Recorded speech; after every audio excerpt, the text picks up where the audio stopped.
ഇറാനെതിരായ സൈനിക നീക്കങ്ങൾക്ക് $37.5 billion വകയിരുത്തിയതായി US പ്രതിരോധ secretary Pete Hegseth. September 30 വരെ അനുവദിച്ച തുകയാണിതെന്നും അദ്ദേഹം പറഞ്ഞു. കോൺഗ്രസ് അംഗങ്ങളുമായുള്ള ചർച്ചയിലാണ് പ്രതിരോധ സെക്രട്ടറിയുടെ ഈ വെളിപ്പെടുത്തൽ.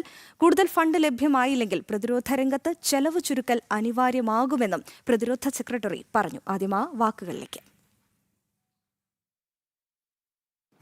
Senator, the estimate we have as of today is $37.5 billion. And is the current activity, which we've been told about, the exchange of fire back and forth in Iran, an indication that that number is going to go up in the months ahead? Some of that number captures additional O&M, mill pay, and other that would be anticipated through the fiscal year. So some of that anticipates what costs would be going out in the future as well. So the new number you've given me is what?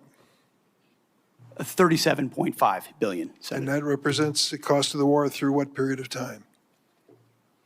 Through now for certain aspects of it, but also mill pay, O&M, other anticipated costs through September 30th, Senator. അതായത് ഐസൺ, എത്രയോ മാസങ്ങളായി തുടരുന്ന ഒരു സംഘർഷമാണ്. അപ്പോൾ അന്നു മുതൽ തുടങ്ങിയതാണ് America ഈ ഒരു പരിപാടി. അപ്പോൾ അതുകൊണ്ട് തന്നെ എത്രത്തോളം വലിയ രീതിയിൽ അവരുടെ പ്രതിരോധ ശേഖരം അവർക്ക് ഇത്രയും നാളുകൊണ്ട് ഉപയോഗിക്കേണ്ടി വന്നു. ഇനിയും വലിയൊരു സൈനിക നടപടിയിലേക്ക് കടക്കേണ്ടി വരുമ്പോൾ ചെലവ് ചുരുക്കൽ വേണ്ടിവരും. മാത്രമല്ല, അമേരിക്കയുടെ സാമ്പത്തിക സ്ഥിതിയെ തന്നെ പിടിമുറുക്കുന്ന ഒരു ഘട്ടത്തിലേക്ക് കൂടി കടക്കുകയാണെന്ന് തോന്നുന്നു. എന്തായാലും പീറ്റ് ഹെഗ്സേത്തിന്റെ ഈ വാക്കുകളെ നമുക്ക് ഇങ്ങനെ വായിച്ചെടുക്കാം. ഐസൺ, ആതിര, രാഖി, ഏറ്റവും പ്രധാനപ്പെട്ട ഒരു വിഷയം എന്ന് പറയുന്നത് ഈ ചെലവുകൾ സംബന്ധിച്ചൊരു കണക്കുകൾ ലഭ്യമാകുന്നില്ല എന്നൊരു പരാതിയൊക്കെ അവിടെ കോൺഗ്രസിൻ്റെ ഇടയിൽ, അതായത് അമേരിക്കയിലെ പാർലമെൻറ്റിൻ്റെ ഇടയിൽ, പാർലമെൻറ്റ് അംഗങ്ങളുടെ ഇടയിൽ ഉണ്ടായിരുന്ന ഒരു പ്രശ്നമുണ്ടായിരുന്നു.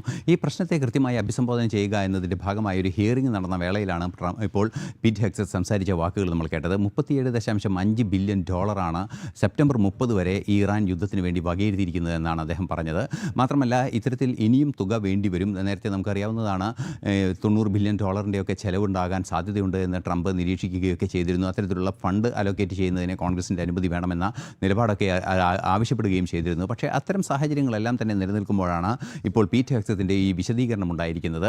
അതും ചേർത്ത് വായിക്കുമ്പോൾ മറ്റു പല സൂചനകളും നമുക്കതിൽ നിന്ന് വായിച്ചെടുക്കാൻ സാധിക്കുന്നുണ്ട്. അദ്ദേഹം വളരെ കൃത്യമായി പറയുന്നത് ഇത്രയും തുക ചിലവായിട്ടുണ്ട്, സെപ്റ്റംബർ 30 വരെ അത്രയും തുക അലോക്കേറ്റ് ചെയ്തിട്ടുണ്ട്, തുടർ നടപടികളുടെ ഭാഗമായി ഇനിയും ഒരു പക്ഷേ തുക വേണ്ടി വന്നേക്കാം. അത് ഒഴിവാക്കുകയാണെങ്കിൽ, അത് ലഭ്യമല്ലാത്തൊരു സാഹചര്യം വരികയാണെങ്കിൽ, ഈ ഹിയറിംഗിൻ്റെ അടിസ്ഥാനത്തിൽ വരുന്ന റിപ്പോർട്ടുകൾക്ക് അടിസ്ഥാനപ്പെടുത്തിയാണ് കോൺഗ്രസിൽ തുക അനുവദിക്കണോ വേണ്ടയോ എന്ന രീതിയിലുള്ള ചർച്ചകളൊക്കെ നടക്കുക. അത് അനുകൂലമായൊരു നിലപാട് കോൺഗ്രസിൽ ഉണ്ടാകുന്നതിന് വേണ്ടിയാണ് ഈ ഹിയറിംഗ് നടത്തിയത് എന്നാണ് മനസ്സിലാക്കാനും സാധിക്കുന്നത്. അങ്ങനെ ഒരു സാഹചര്യത്തിൽ ഈ തുക ലഭ്യമാകണം എന്നൊരാവശ്യം മുന്നോട്ട് വയ്ക്കുമ്പോൾ വലിയ ചെലവ് അമേരിക്കയെ സംബന്ധിച്ചിടത്തോളം ഉണ്ടാകുന്നുണ്ട്. ഇത് മറ്റൊരു സൂചന കൂടി നൽകുന്നുണ്ട്. നേരത്തെ വെനിസ്വേലയിൽ നടന്ന അതേ രീതിയിലുള്ളൊരു നടപടി ഒരു പക്ഷേ ഇറാനിൽ ഉണ്ടായേക്കാനുള്ള സാധ്യത ഒട്ടും തന്നെ തള്ളിക്കളയാനാവില്ല. ഖർഗ് ദ്വീപ് പിടിച്ചടക്കുമെന്നൊക്കെ നേരത്തെ അമേരിക്ക പറയുകയും ചെയ്തിരുന്നു. ഖർഗ് ദ്വീപിനെ ഏത് നിമിഷവും പിടിച്ചടക്കാൻ പോരുന്ന സൈനിക സംവിധാനങ്ങൾ തങ്ങൾ അവിടെ ഒരുക്കിയിട്ടുണ്ട് എന്നെല്ലാം തന്നെ ട്രംപ് സൂചിപ്പിക്കുകയും ചെയ്തിരുന്നു.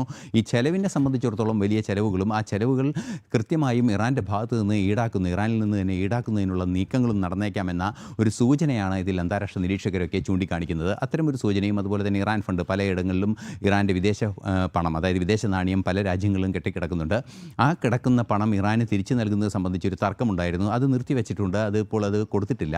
അത്തരത്തിലൊരു സാഹചര്യം കൂടി എല്ലാ സാഹചര്യങ്ങളും ചേർത്ത് വായിക്കുമ്പോൾ ഒന്നുകിൽ ഇറാൻ ഫണ്ടോ അല്ലെങ്കിൽ ഇറാൻ്റെ എണ്ണശേഖരമോ കൃത്യമായി ലക്ഷ്യം വയ്ക്കാനുള്ള ഒരു സാധ്യതയിലേക്ക് അമേരിക്ക നീങ്ങുന്നുവെന്ന ഏറ്റവും പ്രധാനപ്പെട്ട സൂചനയുടെ ഒരു മുന്നറിയിപ്പ് കൂടിയായി ഇതിനെ നിരീക്ഷിക്കുന്നുണ്ട് അന്താരാഷ്ട്ര നിരീക്ഷകരൊക്കെ. പക്ഷേ ഇത് സംബന്ധിച്ച സ്ഥിരീകരണം അമേരിക്കയുടെ ഭാഗത്തു നിന്നും ഒരു ഇടത്തു നിന്നും വന്നിട്ടില്ല എന്നതുകൊണ്ട് തന്നെ അതൊരു വാർത്തയായി പറയാനോ അല്ലെങ്കിൽ ഒരു ഹാപ്പനിങ് ആയി നിരീക്ഷിക്കാനോ സാധ്യമല്ല. എങ്കിൽ കൂടി അത്തരമൊരു സൂചന കൂടി ഇത്രയും വലിയ ചെലവ് തങ്ങൾക്ക് വന്നിട്ടുണ്ട് എന്ന് പീറ്റ് ഹെഗ്സേത്ത് പറയുകയും ഇനിയും തുക ആവശ്യം വരും, പരിശീലന പരിപാടികൾ നിർത്തിവെക്കേണ്ട സാഹചര്യത്തിലേക്ക് തുക ലഭ്യമായില്ലെങ്കിൽ ചെന്നെത്തും എന്നൊക്കെയുള്ള കോൺഗ്രസിൻ്റെ ഹിയറിംഗിലെ, കോൺഗ്രസിൻ്റെ തെരഞ്ഞെടുക്കപ്പെട്ട അല്ലെങ്കിൽ കോൺഗ്രസിൻ്റെ പ്രത്യേക ഹിയറിംഗ് കമ്മിറ്റിയിൽ കൃത്യമായി പീറ്റ് ഹെഗ്സേത്ത് പറയുന്നുണ്ടെങ്കിൽ അതിനും ചില മാനങ്ങളുണ്ടെന്നാണ് അറിയാൻ സാധിക്കുന്നത്. എന്തുതന്നെയായാലും നിലവിലെ സാഹചര്യത്തിൽ $37.5 ബില്യൺ ഇറാന് വേണ്ടി ചെലവ് ചെയ്തു. നിലവിലത്തെ സാഹചര്യത്തിൽ അവർ ചെലവ് വ്യക്തമാക്കുന്നുണ്ട്. പക്ഷേ ഇതുകൊണ്ട് അവസാനിപ്പിക്കുന്നില്ല എന്നുള്ള ഒരു സൂചന കൂടി ഉണ്ട് പീറ്റ് ഹെഗ്സേത്തിൻ്റെ വാക്കുകളിൽ എന്നുള്ളതാണ് ഐസൻ ജോസ് പങ്കുവച്ച വിവരം.